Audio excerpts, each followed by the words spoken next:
Sergeant Derek Harlan believed a badge gave him the right to be a god on a lonely stretch of Georgia highway. For years, he ruled through fear, confident that no one could touch him. But that changed the moment he pulled over a sleek gray Mustang and mistook two quiet professionals for easy prey. He did not check their IDs. He did not see the lethal calmness in their eyes. He arrested two active-duty Navy SEALs on fake charges, thinking he had won. He was wrong. One phone call was about to bring a 4-star Admiral and the full wrath of the United States military crashing down on his head. The heat coming off of the asphalt on Route 9, just outside the city limits of Oak Haven, Georgia, was enough to distort the air. Sergeant Derek Harlan sat in his patrol cruiser, the air conditioning blasting against his sweat-stained uniform. Harlan was heavy-set, with a face that looked like it had been carved out of aggressive impatience. He was the kind of cop locals warned visitors about, the king of the petty citation, the tyrant of the traffic stop. He had been running Oak Haven's roads, and in his mind, this was not just a jurisdiction. It was his hunting ground. He watched the traffic roll by, eyes narrowing behind mirrored aviators, a rusted pickup, a minivan, then something that made him sit up. A charcoal gray Ford Mustang GT. It was sleek, pristine, and moving at exactly the speed limit. Too careful, he muttered to himself. As the Mustang passed, he caught a glimpse of the occupants, two black men. The driver was broad-shouldered, wearing a simple-fitted t-shirt and sunglasses. The passenger was leaner, but had a posture that looked like a coiled spring. Harlan put the cruiser in gear and peeled out onto the road. In Oak Haven, two black men in a car were not tourists. In Harlan's book, they were suspicious. He tailed them for miles, waiting for a slip-up. He needed a reason, any reason. They gave him nothing.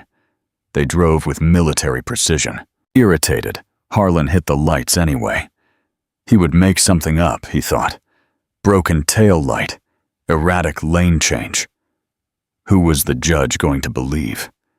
The Mustang signaled immediately and pulled onto the gravel shoulder.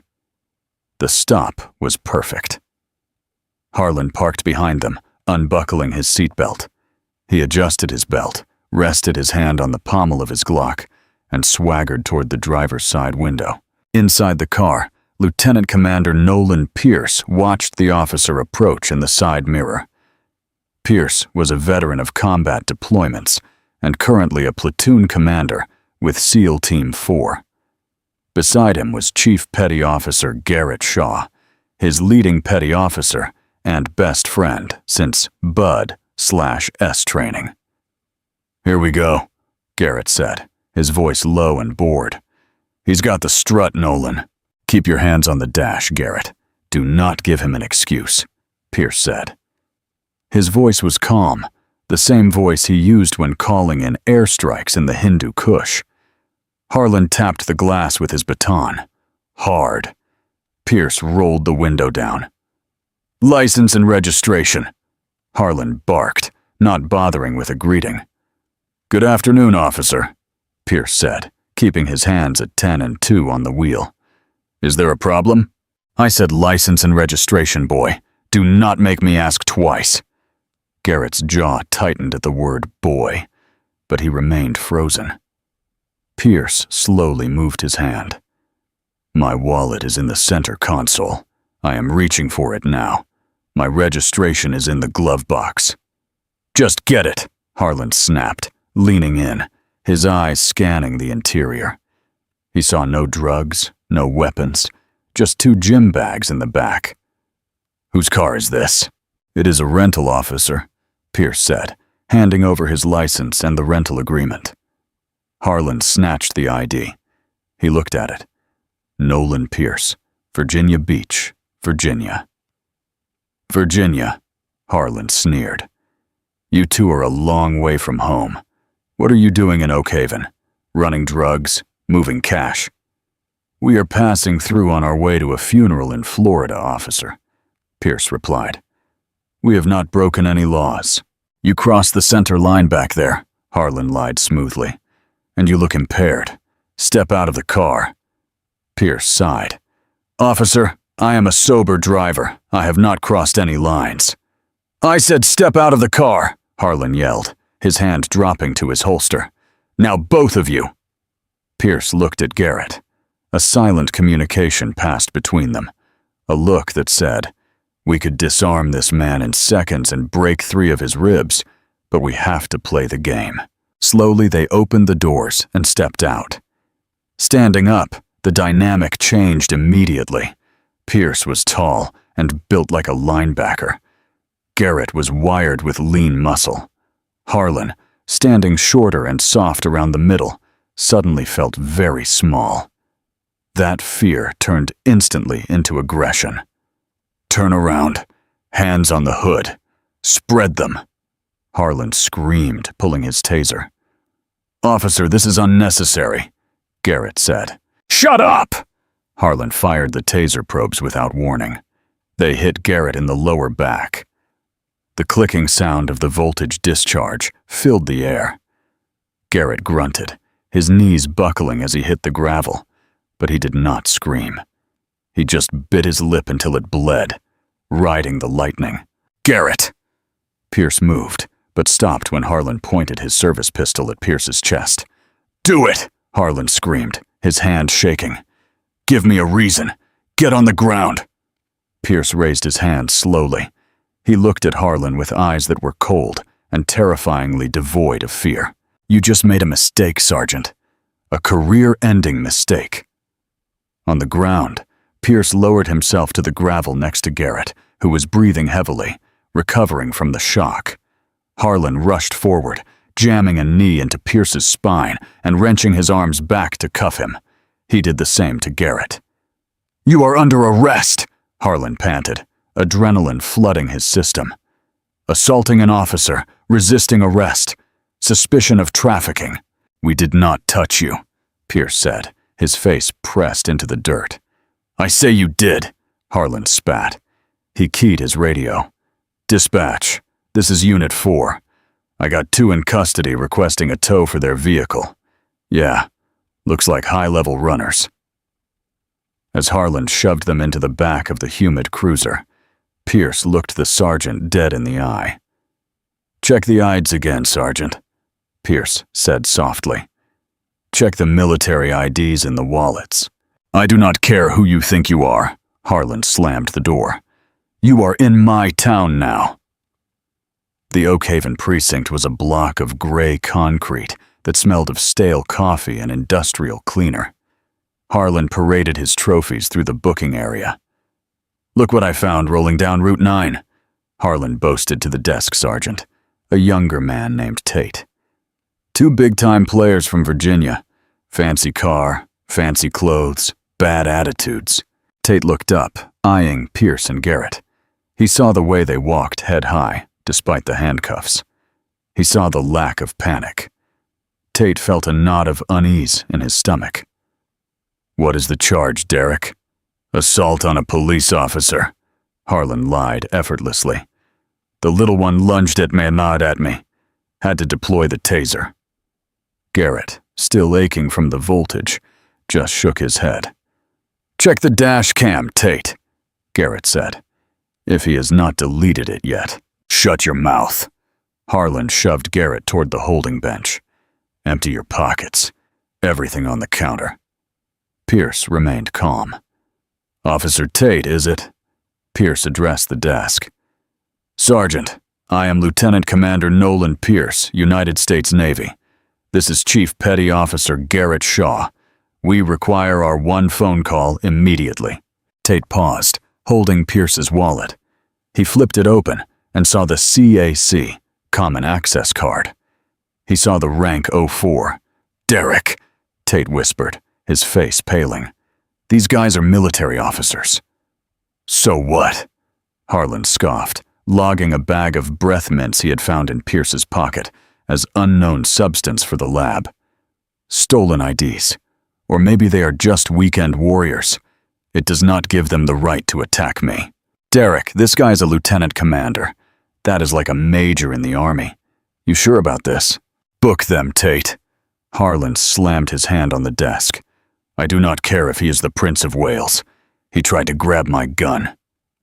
It was a bold-faced lie, and everyone in the room knew it. But in Oak Haven, Harlan was the senior sergeant. He was buddies with Chief Ramsey. He played poker with Judge Caldwell. The blue wall was thick here. Tate looked down, avoiding Pierce's eyes, and began typing. Fingerprints, mugs, then the cage. Tate mumbled. The processing took time. Harlan made it as degrading as possible. He made them strip to their boxers, searching for contraband. He mocked their physical fitness. He made Garrett stand in the corner while he ate a donut. Through it all, the seals did not break. They went into what they called lockdown mode. They observed the exits. They counted the number of officers, 4 visible. They noted the structural weakness of the holding cell bars. They memorized Harlan's nameplate number. Finally, they were thrown into a holding cell. It was a cage with a single metal bench. Enjoy the hospitality, Harlan grinned through the bars. Judge Caldwell might see you. Until then, get comfortable.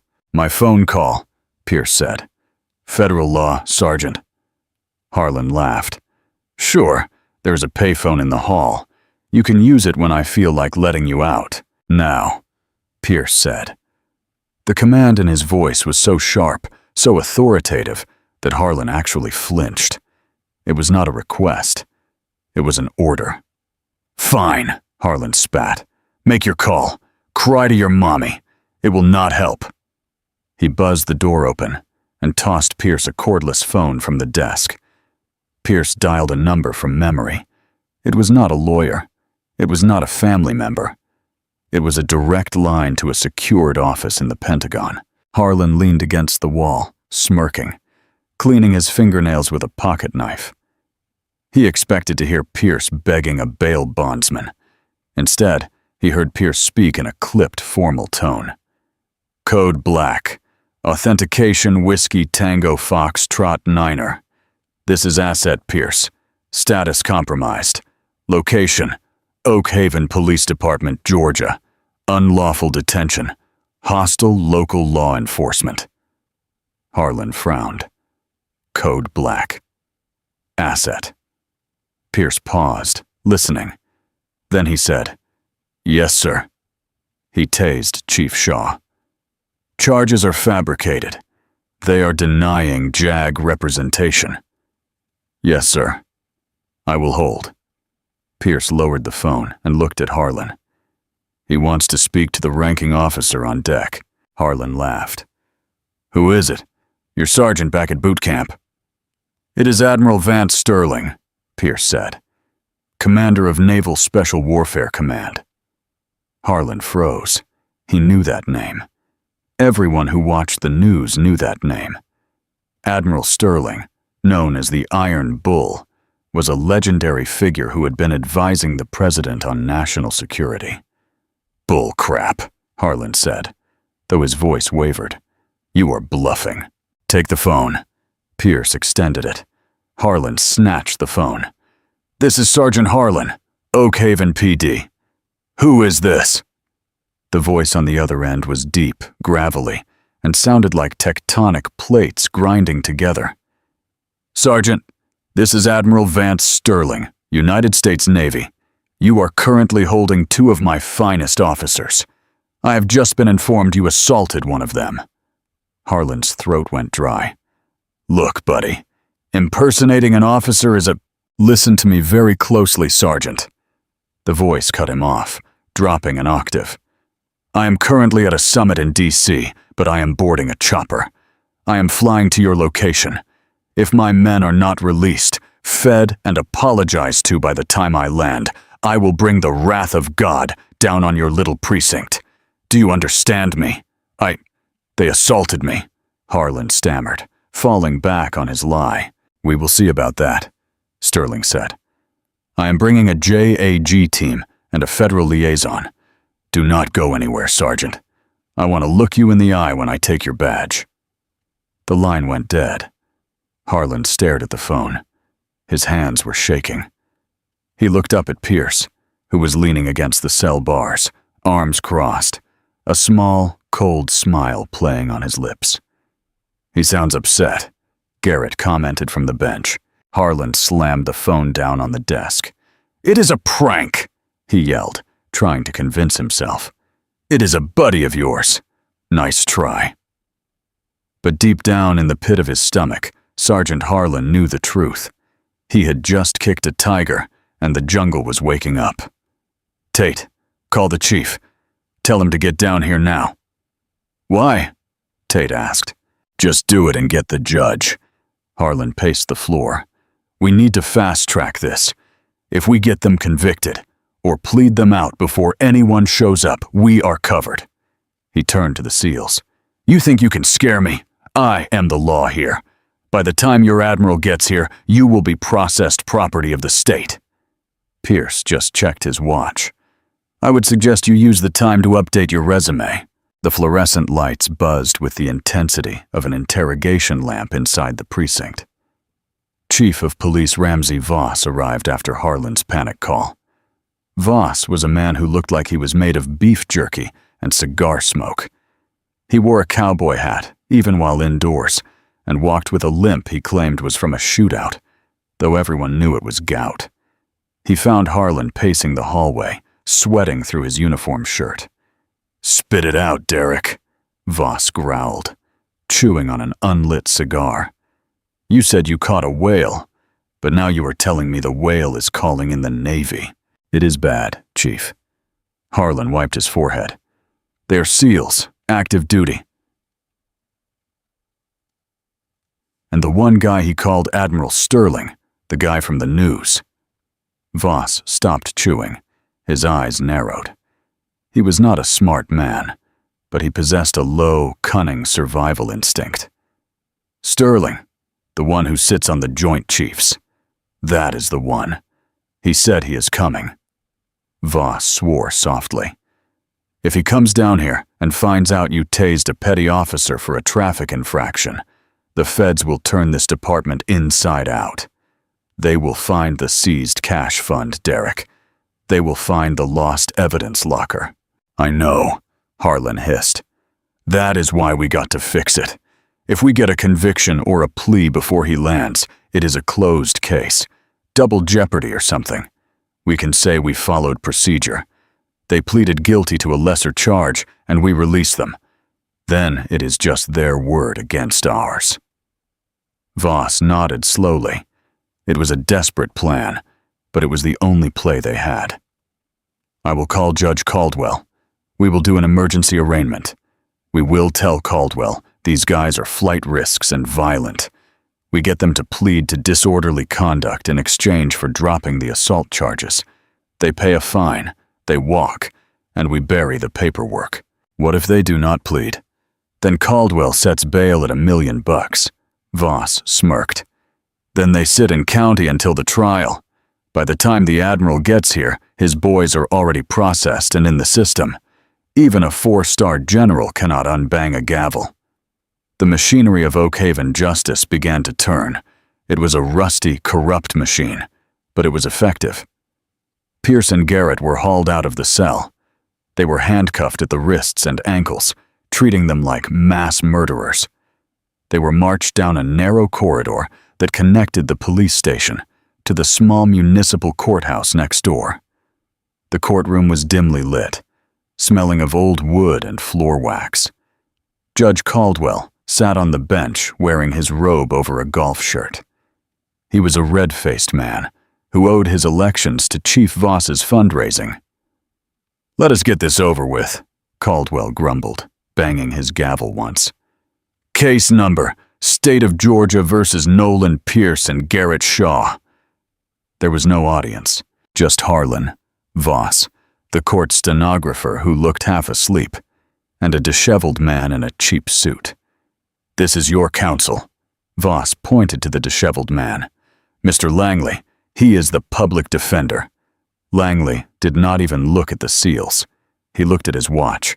He walked over to them smelling of bourbon. "Look, boys," Langley whispered. "I know Judge Caldwell. He is in a bad mood. If you fight this, you are doing mandatory time. I worked out a deal. You plead no contest to disorderly conduct. You pay bucks each.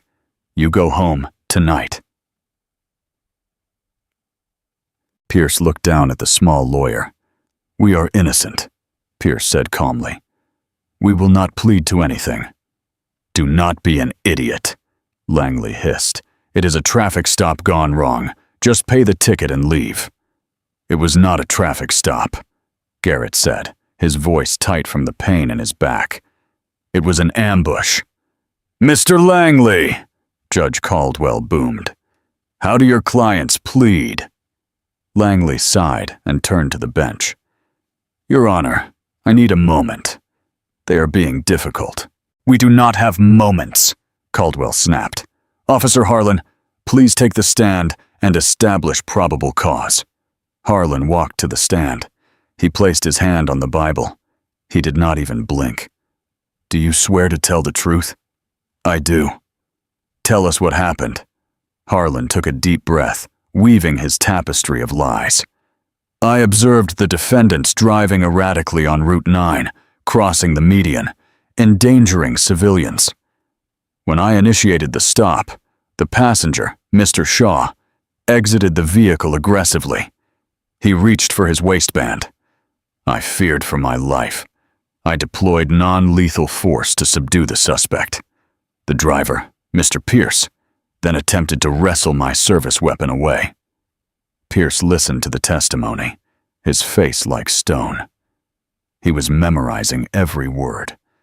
Every lie was a nail in Harlan's coffin, provided they could survive the next hour. "Thank you, officer," Caldwell said, not bothering to ask for cross-examination.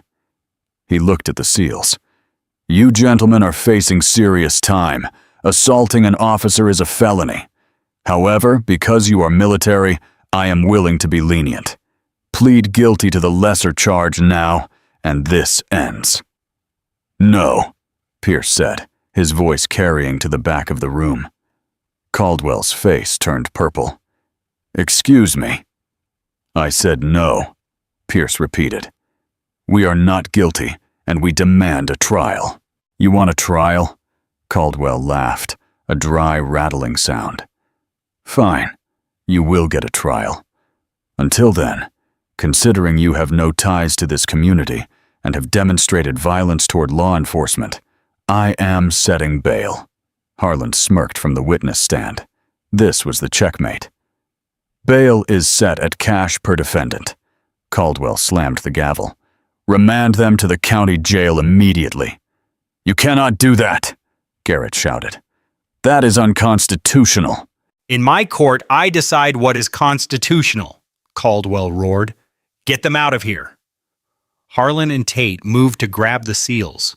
Harlan leaned close to Pierce's ear. "Where is your Admiral now, tough guy? Looks like he missed his flight." Pierce did not struggle. He just looked at the heavy oak doors at the back of the courtroom. "He is not late," Pierce said softly. "He is waiting for you to commit perjury." The echo of Caldwell's gavel was still ringing in the air when the sound began. It started as a low thrumming, vibrating the windows of the old courtroom. It grew louder, a rhythmic beating that shook dust from the ceiling rafters. "What is that?" Langley asked, looking around nervously. "Helicopter," Garrett said, a small smile finally breaking across his face.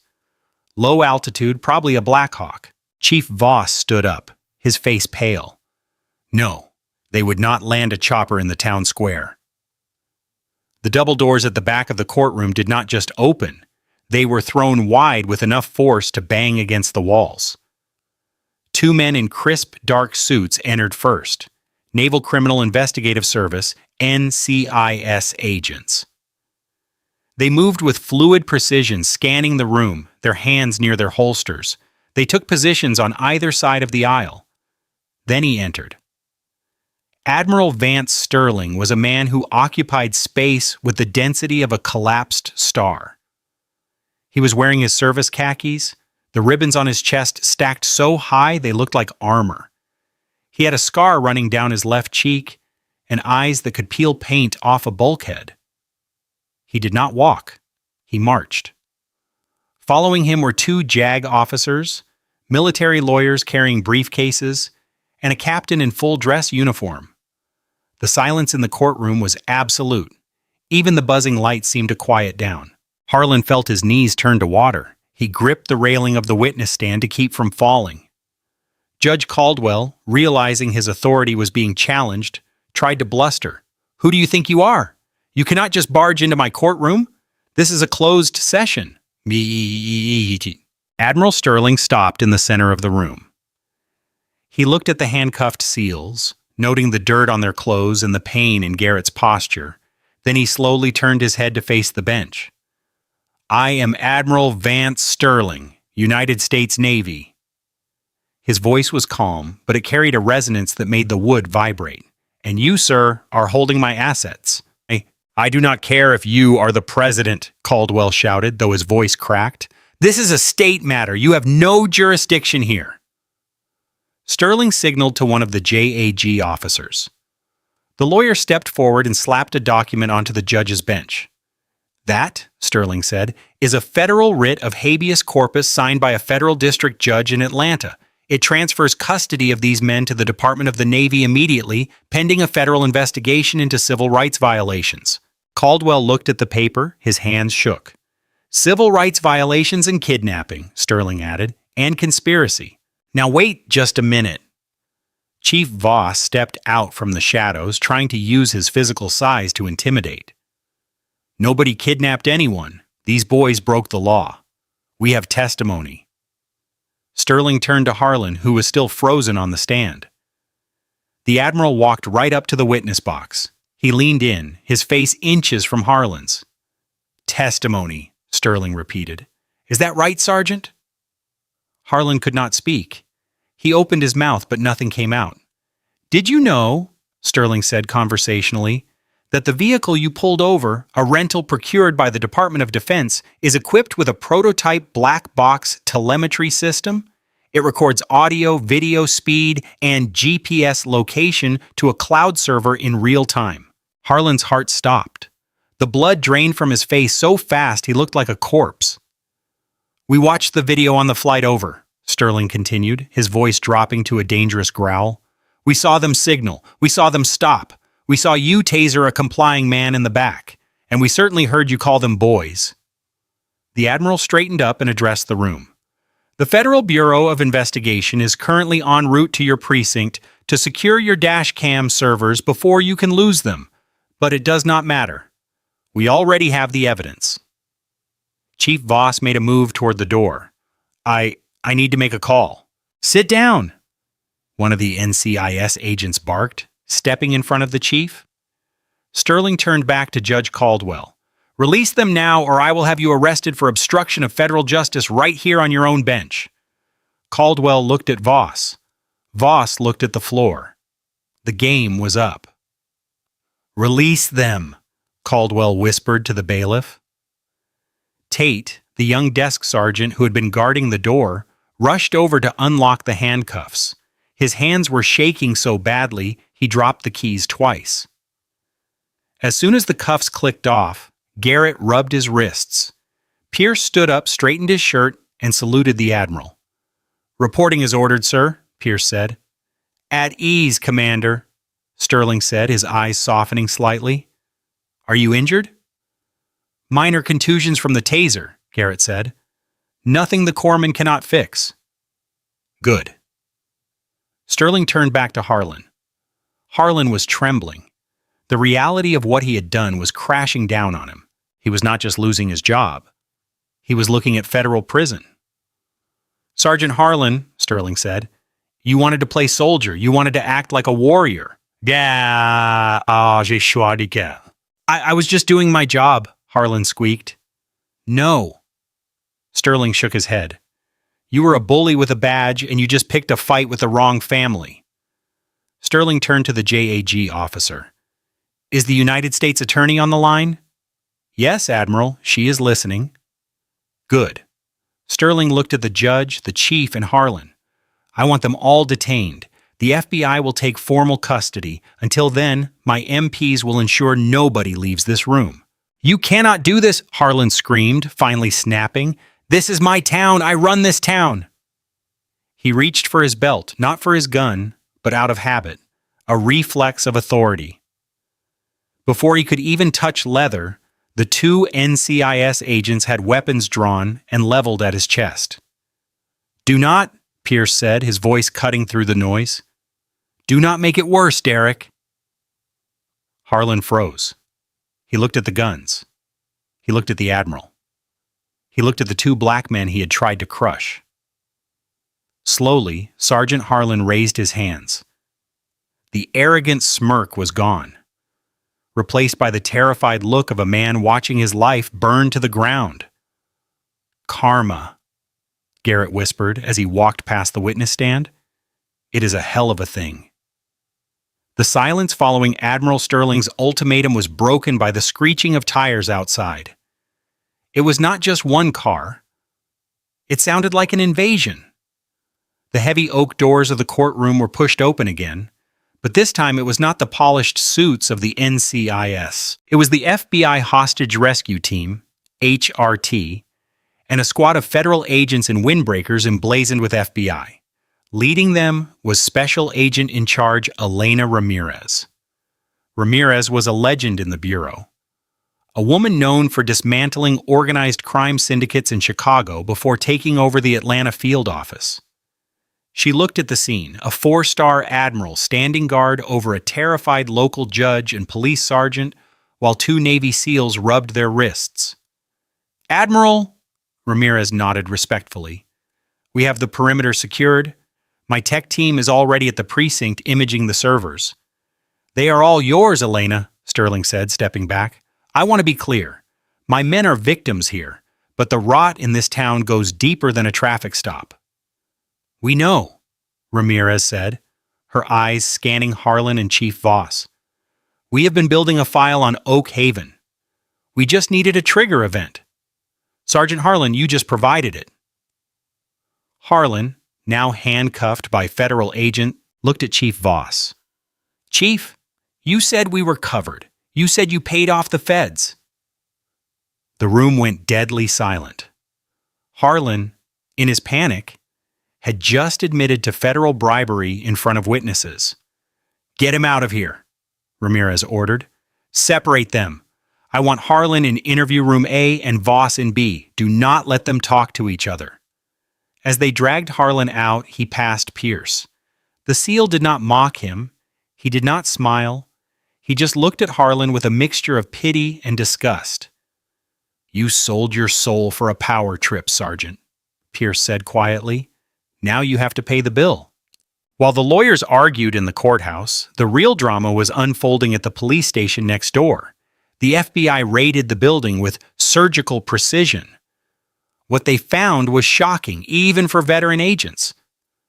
Behind a false wall in the evidence locker, they found unauthorized weapons, bags of cash, and illegal narcotics that had been marked as destroyed in the logs. But the smoking gun, the piece of evidence that would turn this from a scandal into a national tragedy, was found in Harlan's personal locker. It was a collection of SD cards. Harlan, paranoid that his chief would one day turn on him, had kept copies of his own body cam footage. The footage he had supposedly deleted from the server. He kept them as insurance. Agent Lila Bennett, a forensic data specialist, called out to Ramirez, "You need to see this." On the screen was Harlan pulling over a minivan. A young mother was driving. Harlan was seen reaching into his pocket, pulling out a small baggie of white powder, and dropping it onto the passenger seat while the woman was looking for her registration. "Gotcha," the Harlan on the screen whispered. "He planted it," Ramirez said, her voice cold. "He has been planting evidence to meet arrest quotas and seize vehicles for auction. There are many cards here," the specialist said. "Victims." Ramirez looked at the stack of digital memories. "That is not victims. That is lawsuits. Ruined lives. Book him on everything. Racketeering, deprivation of rights, perjury, possession with intent to distribute. Throw the whole library at him." While Harlan was spilling his secrets, the media storm was raging. Lieutenant Commander Nolan Pierce and Chief Petty Officer Garrett Shaw held a press conference outside the Naval Special Warfare Command in Virginia Beach. They stood tall in full-dress whites, their medals gleaming in the sun. "We are not here to ask for sympathy," Pierce told the cameras. "We are trained to endure hardship. We are here to speak for the people who could not call an admiral. The people who did not have a voice when Sergeant Harlan and Chief Voss stripped them of their dignity." Garrett stepped forward. "This is not about black or white anymore. It is about blue. It is about the oath. When you wear a badge, you hold a sacred trust. Men like Harlan use that badge as a weapon. And today, we are taking that weapon back." The public reaction was instantaneous. The Oak Haven incident became a rallying cry. People who had been arrested in Oak Haven over the years started coming forward. The class action lawsuit grew to include many plaintiffs. The blue wall that Harlan relied on did not just crack, it vaporized. The Fraternal Order of Police released a statement condemning Harlan. The governor of Georgia suspended the entire Oak Haven Police Department pending a complete restructuring. Harlan watched the press conference from a TV in the common area of the Federal Detention Center. Other inmates, some of whom had been put there by dirty cops, glared at him. Harlan realized then that prison was not going to be safe for him. He was a cop in a cage, and the lions were hungry. The federal courthouse in Atlanta was a fortress of glass and steel, a far cry from the dusty, wood-paneled room where Harlan used to play king. The trial of United States versus Derek Harlan had become a national spectacle. The media dubbed it the Blue Trap Trial. Outside the courthouse, protesters stood shoulder to shoulder with military veterans holding signs that read, "Honor the oath and no more bullies." Inside, the atmosphere was electric. The gallery was packed to capacity. In the front row, Lieutenant Commander Nolan Pierce and Chief Petty Officer Garrett Shaw sat in full-service dress blue uniforms. They were the picture of discipline. Medals aligned perfectly, shoes gleaming, faces stoic. They were not there to gloat, they were there to witness. Behind them sat the Oak Haven coalition of victims who had been identified from Harlan's secret stash of SD cards. There were soccer moms, college students, truck drivers, and retirees. They were a mosaic of ordinary Americans, united by the fact that Harlan had ruined their lives for a paycheck. Harlan sat at the defense table, a shadow of the man he once was. He had lost weight, his cheap suit hung off his frame like a shroud. He refused to look at the gallery. He kept his eyes glued to the table, his hands trembling so violently he had to clasp them together to stop the shaking. The prosecution, led by the ruthless Elena Ramirez, did not just present a case. She told a horror story. She did not start with the SEALs. She started with the others. "The government calls Mrs. Lila Bennett," Ramirez announced. A young woman walked to the stand. She looked nervous, clutching a tissue. Harlan flinched when he heard her name. "Mrs. Bennett," Ramirez said softly. "Can you tell the jury what happened?" "I was driving my kids to soccer practice," Lila began, her voice shaking. "Officer Harlan pulled me over. He said I had a broken tail light. I knew I did not, but I was polite. He asked to search the car. I said yes because I had nothing to hide." She paused, wiping her eyes. "He found a bag of methamphetamine under the passenger seat. I had never seen it before. He arrested me in front of my children. My 6-year-old was screaming." The jury looked at Harlan with open disgust. "I lost my job at the bank," Lila continued, sobbing now. "I lost custody of my children until the charges were dropped for lack of evidence, but the arrest record stayed. I could not get a job. We lost our house." Ramirez walked over to the evidence table and picked up a small SD card. "Mrs. Bennett, we recovered this footage from the defendant's personal locker. Would you like to see what actually happened?" The video played on the massive courtroom screens. It showed Harlan leaning into the minivan while Lila was distracted by her kids. It showed him clearly palming a small baggie from his tactical vest and sliding it under the seat.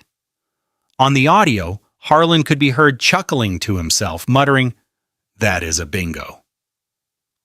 The courtroom erupted. The judge had to bang the gavel to restore order. Harlan shrank into his chair, wishing the floor would open up and swallow him, but the final nail in the coffin was when Commander Nolan Pierce took the stand. Pierce did not look like a victim. He looked like a force of nature. He answered questions with clipped military precision. "Commander Siam," Ramirez asked.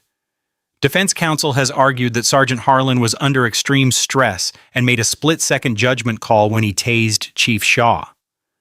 As a military officer, you are familiar with high-stress environments, correct? "I am," Pierce replied, his voice deep and resonant. "I have operated in active combat zones. In your expert opinion, was the situation on Route 9 a high-stress environment?" Pierce turned his head slowly and locked eyes with Harlan. For the first time in the trial, Harlan was forced to look back. He saw no anger in Pierce's eyes, only a terrifying, icy calm. "No," Pierce said. "It was a sunny day in Georgia. There was no incoming fire. There were no civilians in danger. The only stress in that situation was the stress Sergeant Harlan created because he wanted to dominate two men he felt were inferior to him. Did you fear for your life? I feared for my life, and I feared for the life of my chief," Pierce said. "Not because we were outmatched, but because we were dealing with a man who had no honor. A terrorist in a war zone has an ideology. You can predict him. A corrupt officer with a badge has only ego. That makes him the most dangerous thing on earth." The silence that followed was heavy. The jury was not just convinced, they were radicalized. The jury deliberated. It was a mere formality. "We, the jury, find the defendant, Derek Harlan, guilty on all counts." Guilty, racketeering, kidnapping, perjury, evidence tampering, deprivation of rights under color of law. Harlan closed his eyes. He felt a tear slide down his cheek. It was over. Judge Elena Ramirez was a woman who had spent years on the bench. She had seen murderers, cartel bosses, and terrorists. She looked at Harlan with a level of disdain usually reserved for insects. "Mr. Harlan, please stand," she ordered. Harlan wobbled to his feet. His lawyer held his elbow to keep him upright. "In my decades on this bench," Judge Ramirez began, her voice cutting through the air, "I have never seen a more grotesque abuse of power. You did not just break the law. You wore the law like a costume to prey on the weak. You destroyed families for bonus checks. You kidnapped American servicemen for your own amusement." She adjusted her glasses. "You are a bully, Mr. Harlan, and like all bullies, you are a coward when the power dynamic shifts." "Your Honor, please," Harlan pleaded, his voice cracking. "I have a family." "So did Mrs. Bennett," Judge Ramirez snapped. "So did the other people you processed. You did not care about their families." She looked down at the sentencing guidelines. "For the crimes committed, I am sentencing you to a long term in a federal penitentiary. There will be no possibility of parole." The gallery gasped. It was a life sentence.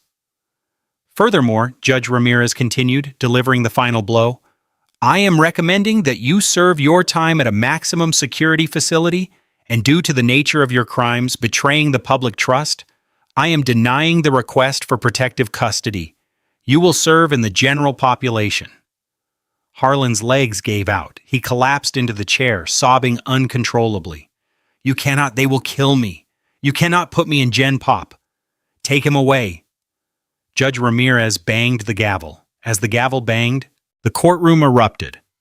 The judge had to bang the gavel to restore order. Harlan slumped in his chair. He was done. The kingdom of Oak Haven had fallen. Meanwhile, in a high-rise conference room in Atlanta, Admiral Vance Sterling sat at the head of a long mahogany table. He was not in uniform. He was in a sharp gray suit. Flanking him were 3 military lawyers and a private civil rights attorney. Across the table sat the legal team for Oak Haven County, looking like deer in headlights. "Gentlemen," Sterling began, his voice calm but filling the room, My lawyers tell me you are offering a settlement, millions, and a public apology. The county lawyer nodded vigorously. Yes, Admiral. The county is prepared to pay immediately to avoid further litigation. We are deeply sorry for the actions of Sergeant Harlan. Sterling picked up a glass of water, took a sip, and set it down. You think this is about money? Sterling asked. I do not need your money. I have a pension and I have my integrity, neither of which your client seems to possess. Admiral, it is a very generous offer. The lawyer stammered. It is hush money, Sterling said. You want me to sign a non-disclosure agreement? You want this to go away so you can hire a new sheriff and go back to business as usual? Sterling stood up. He walked to the window, looking out over the city. Here's my counteroffer, Sterling said, turning back to them. I will not sue for a single penny for myself. However, I am filing a class action lawsuit on behalf of every person Sergeant Harlan and Chief Voss have illegally stopped. My team has already identified victims. The county lawyers dropped their pens. It would bankrupt the county. Furthermore, Sterling continued, I want a federal consent decree. I want the Oak Haven Sheriff's Department dissolved and policing duties turned over to the state police until a federally appointed oversight board, which I will help select, can rebuild the department from the ground up. Admiral, you cannot demand that, the lawyer protested. That is a takeover. I am an admiral in the United States Navy, Sterling said, his eyes hard as flint.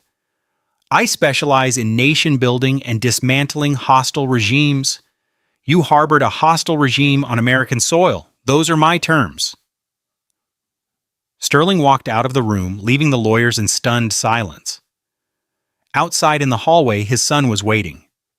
He had been briefed on the extent of the situation. You really are not taking the money, Dad? He asked. You could retire on that. Sterling put a hand on his son's shoulder. There are things more expensive than money. Freedom is one, dignity is another. If I took that money, I would be selling the dignity of every person that man bullied on the side of the road. I could not look you in the eye if I did that. His son smiled. You are a hard man to beat, Dad. I did not beat them, son, Sterling said. The truth beat them. I just made the phone call. Back in the cell, Derek Harlan sat on his bunk. The reality of his future was settling in. He would lose his house. His wife had already stopped answering his calls. He was facing federal prison time. And the worst part, he knew deep down that he deserved it. He had spent years thinking he was the wolf preying on the sheep. He never stopped to think that one day he might try to bite a lion. The federal courthouse in Atlanta was surrounded by a sea of media vans. The trial of United States versus Derek Harlan had become a national spectacle, a symbol of the reckoning between accountability and abuse of power. Inside courtroom, the air was stale and thick with tension. Admiral Vance Sterling sat in the front row, dressed not in his uniform, but in a charcoal gray suit. He looked like a civilian, a father, just a man. Beside him sat others who had flown in for this moment. His presence sent a clear message to the judge. The United States Navy is watching. Derek Harlan sat at the defense table. He looked deflated. Gone was the swagger, the tactical vest, the sneer. He had lost weight. His cheap suit hung loosely on his frame.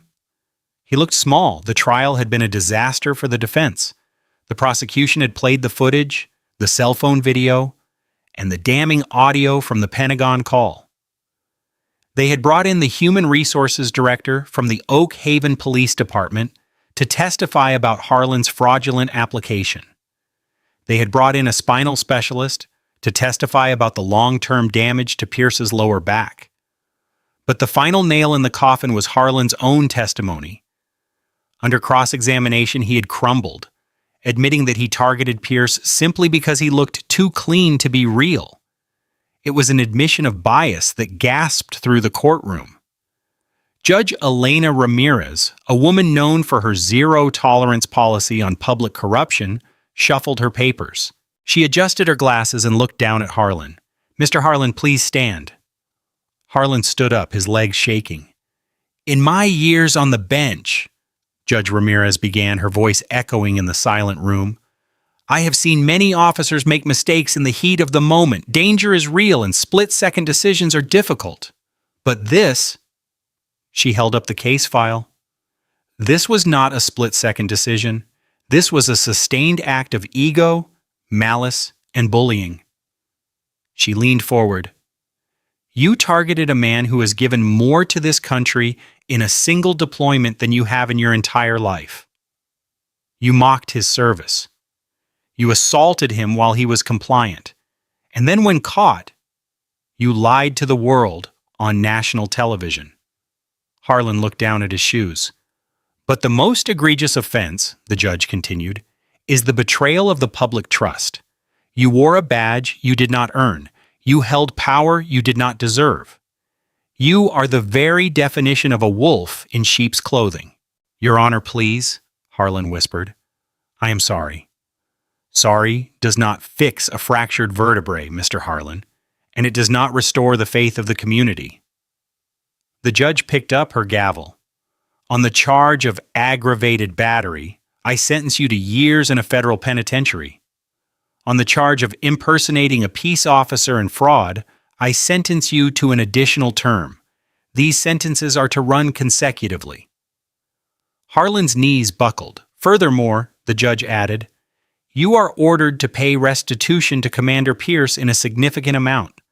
Since you have no assets, your future wages will be garnished until the debt is paid. You will never work in security or law enforcement again. Bailiff, take him away." As the gavel banged, the courtroom erupted. 2 bailiffs moved in, pulling Harlan's hands behind his back. The sound of the handcuffs ratcheting shut was the same sound Harlan had used on Pierce. The karma was precise. Harlan looked back at the gallery as he was led out.